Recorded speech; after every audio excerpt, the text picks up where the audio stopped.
Welcome back, YouTubers, to my channel of an everyday life with an Aspie. If you're following me and you're new to my channel, I'm Aspie. I'm all about creating mental health and awareness, sharing my life stories as well with the tips and tricks.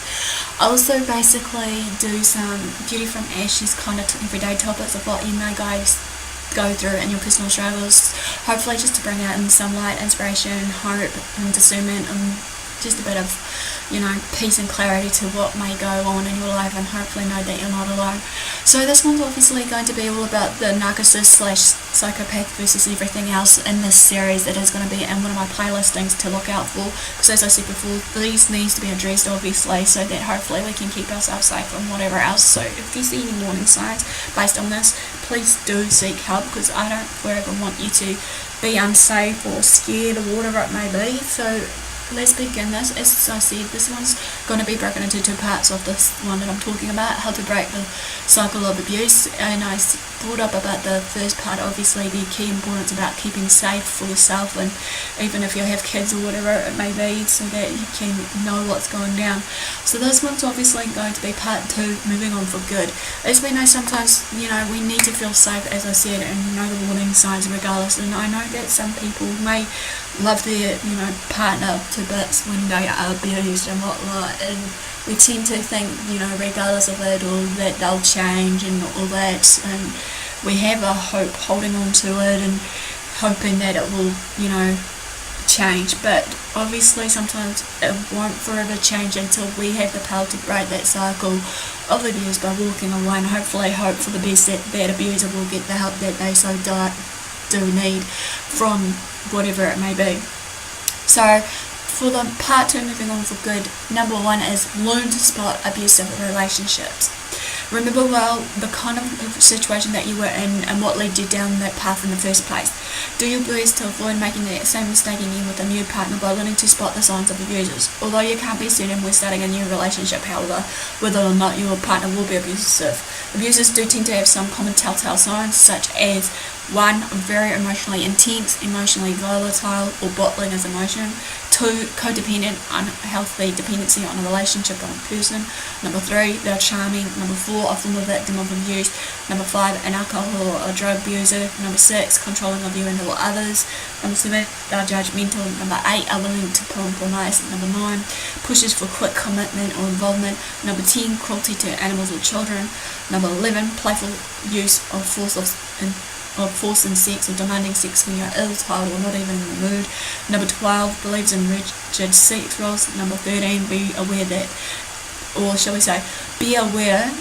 that an abusive person may be extremely charming and loving at first and shows no signs of being the potential abuser. Number 2 here is be aware of ways an abuser manipulates or uses fear to gain the power over the relationship.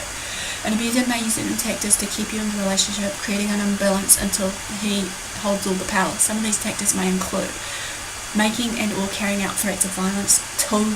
Threatening to leave to commit suicide, to report you to welfare.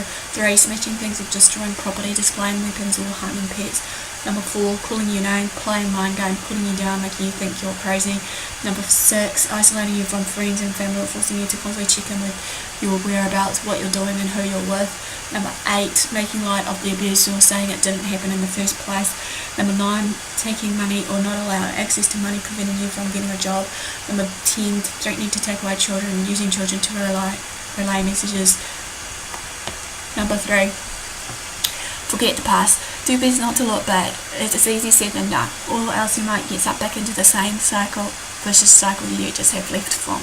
Try to keep the future in mind. Think of all the options that are exciting for your life.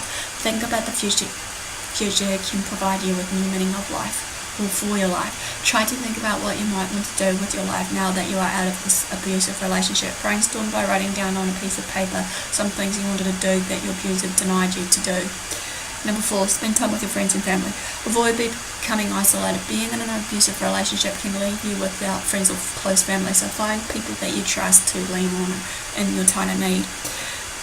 Suggest with your old friend or family member about going for a coffee or dinner or something else fun that you both enjoy. Having social support can help you feel less isolated, thereby being more likely to break the cycle of abuse, and can help also reduce the stress that you may be carrying. You can also try making friends at workplace, gym, or any other social gathering events. Just ask someone if they want to hang out. What have you got to lose? Number 5, visit a domestic violence support group. You might find it helpful to join a community of people who have gone through similar cycles of abuse like you. These people may have a unique ability to empathise with your situation. To find a domestic violence support group, you can try looking online, ask your therapist or counsellor if applicable, or even in your local newspaper. 6. Try psychotherapy. You may find that therapy helps you to recover from some kind of the emotional pain you have endured. Therapy may also help you break the cycle of abuse for good. Therapy may be additionally beneficial in that it can help you formulate a concrete plan for your future that keeps you happier and more fulfilled and less dependent on others. Last but not least, number 7, make yourself busy. To stop yourself from dwelling on the past or even thinking of returning to your abusive relationship, stay busy. Start up new hobbies and interests, take on extra work or find new friends. Research has shown that staying busy can actually increase happiness, making the strategy doubly beneficial to you. So this basically quickly ends a real short brief on how to break the cycle part 2. Give me a like, thumbs up, support, comment below. Feel free to follow me on my social media sites listed below. Feel free to, message me if need be on my social media site or Facebook or even on here on YouTube. Share these videos around, subscribe if you haven't done so. Feel free to share these videos around to family and friends, as I said, because obviously this needs to be shared regardless to create an awareness and understanding. So enough with you guys, thanks for support, thanks for watching, do what you love what you do. Until next time, Aspie signing out, and I'll see you again soon. Ciao for now.